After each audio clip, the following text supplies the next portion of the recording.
ભગવાન અમુક અમુક સમયે જીવનમાં મુશ્કેલી ઊભી કરે, અમુક અમુક સમયે દુઃખ ઊભા કરે, એટલે આપણે પાછું તાજું થાય, યાદ આવે.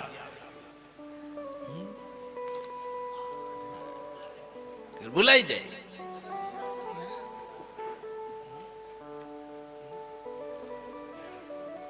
ડાયાબિટીસ હોય ને પછી ભૂલાઈ જાય, પછી જયારે કળતર થવા માંડે ને ત્યાં યાદ આવે, ઓ હમણાં બંધ કરવાનું, હમણાં બંધ કરવાનું.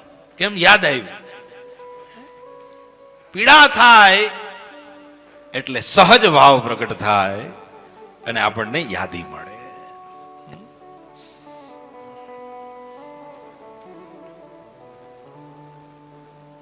તો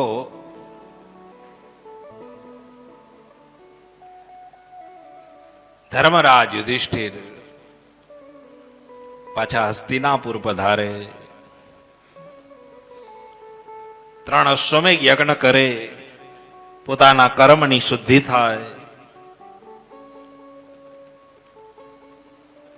ભગવાન દ્વારકાધીશ જેવા દ્વારકા પધારે એ સમયે અસ્વસ્થામાં બ્રહ્માસ્ત્ર ચલાવે અને એ અસ્વસ્થામાં ઉત્તરાના ગર્ભમાં બ્રહ્માસ્ત્ર ચલાવે. ઉત્તરા એટલે અભિમન્યુની પત્ની. બ્રહ્માસ્ત્ર અંદર જાય, ઉત્તરા આવે ભગવાન પાસે અને ભગવાનની પ્રાર્થના કરે. કૃષ્ણ કૃષ્ણ મહાભાગમ ભક્તાનામ અભયંકર દેવ દેવેશ યોગેશ ભક્તાનામ અભયંકર ભક્તાનામ અભયંકર. હે હે કૃષ્ણ, આ ગર્ભમાં બ્રહ્માસ્ત્ર ચાલ્યો છે, રક્ષા કરો, રક્ષા કરો.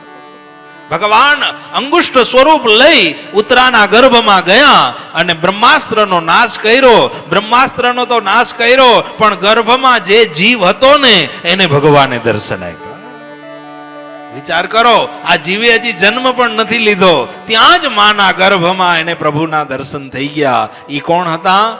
ઈ જ જીવ સાક્ષાત પરીક્ષિત મહારાજ હતા, જેને માના ગર્ભમાં દર્શન થયા. રક્ષા કરી. અને એ સમયે ઉત્તરાને સાંત્વના મળી. ભગવાન દ્વારકાધીશ દ્વારિકા પધારે, ઈ ગર્ભમાં દર્શન થઈ ગયા. ઈ જીવનું અમુક સમય પછી પ્રાગટ્ય થયું. ઈ જીવ જેવો બહાર આવ્યો ત્યારે ચારેય બાજુ એને દ્રષ્ટિ કરી, ચારેય બાજુ પરીક્ષણ કર્યું કે માના ગર્ભમાં મને જેને દર્શન આપ્યા હતા ઈ આમાં ક્યાંય છે. ચારેય બાજુ પરીક્ષણ કર્યું એટલે એનું નામ રાખ્યું પરીક્ષિત. વિષ્ણુરાતમ પરીક્ષિતમ, 2 નામ છે. એક વિષ્ણુ ભગવાને રક્ષા કરી એટલે એનું નામ વિષ્ણુરાત, અને પરીક્ષણ કર્યું એટલે પરીક્ષિત. જેનો માના ગર્ભમાં આપણી જેને સેવા કરી હોય, માના ગર્ભમાં જેને પોષણ આપ્યું હોય, એને ક્યાંય સંશોધન કર્યું આપણે? એનું જે સંશોધન કરે એ બધા જ પરીક્ષિત છે.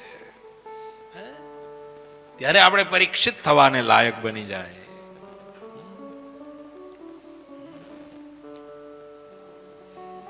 ચાંદા નહોતા, સૂરજ નહોતા, આકાશ નહોતા, પવન નહોતા, પાણી નહોતા, પ્રકાશ નહોતો, અન્ન નહોતું, કાંઈ નહોતું, તો બી જીવાડ્યા.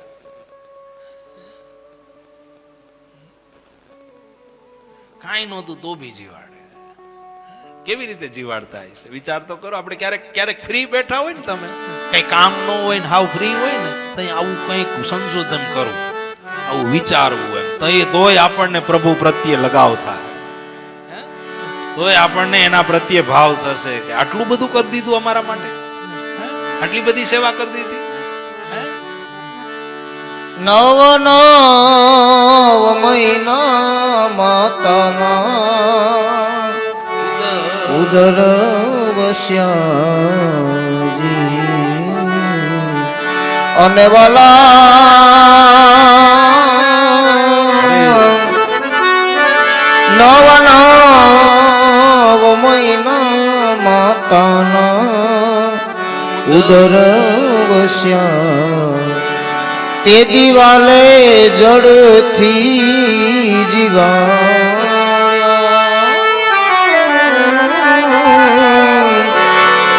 ઉદર વસ્યાને વાલો હે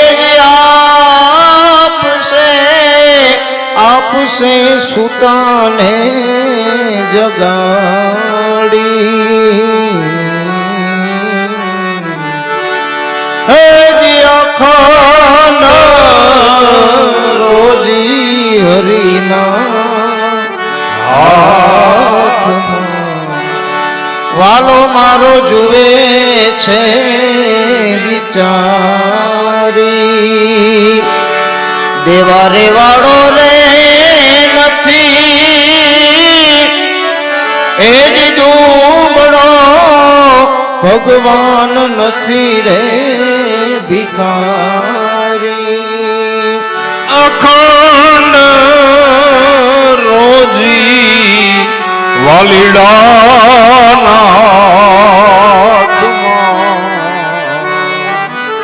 નવ નવ માસ ઉદર વૈસા નવ મહિના સુધી રાખ્યા જળથી જીવાયડા પાણી પોષણ જલ બધું જ આપ્યું અને એનો જન્મ આપ્યો પાછો સહજતાથી સરળતાથી જરાય ખરોચ ના આવે એવી રીતે જન્મ આપ્યો અને જન્મ આપ્યા પછી પરીક્ષણ ભૂલી ગયા બધું જ ભૂલાઈ ગયું ખાલી આટલું યાદ કરીએ ને તોય કાફી છે આટલું યાદ કરીએ કોણે કર્યું હશે કેમ થયું હશે કેમ મારો જન્મ થયો કેવી રીતે આવી ગયો પરીક્ષિત એટલે પરીક્ષણ કર્યું એટલે એનું નામ પરીક્ષિત રાજા પરીક્ષિત ચારે બાજુ દૃષ્ટિ કરતા હતા આમાં છે ક્યાંય આમાં છે ક્યાંય છે અને આપણો જન્મ થયો તો એ શું કરતા હતા આપણે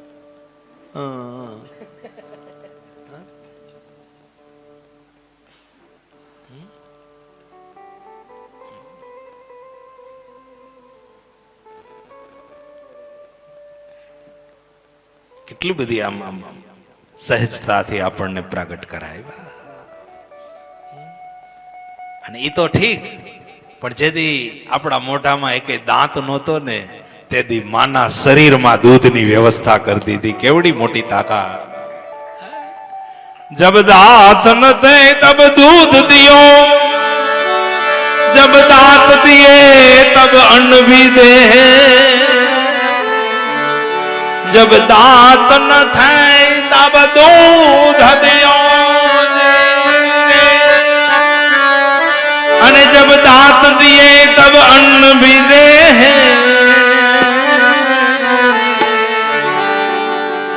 વાલો મારો પરમાનંદ સ્વરૂપે એ પ્રગટ થઈ સૌના કામ કરે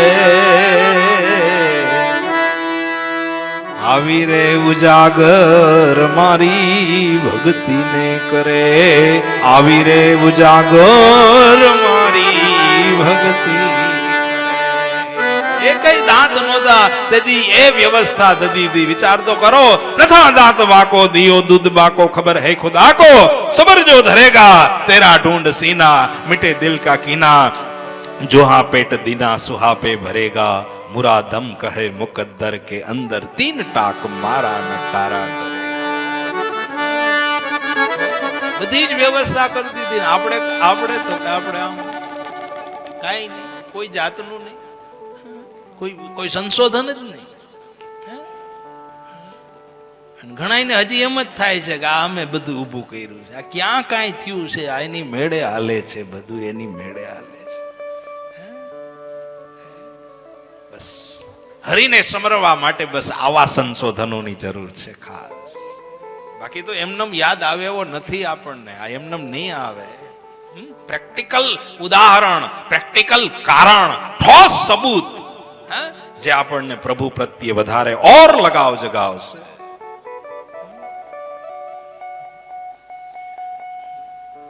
એ પરીક્ષિત રાજા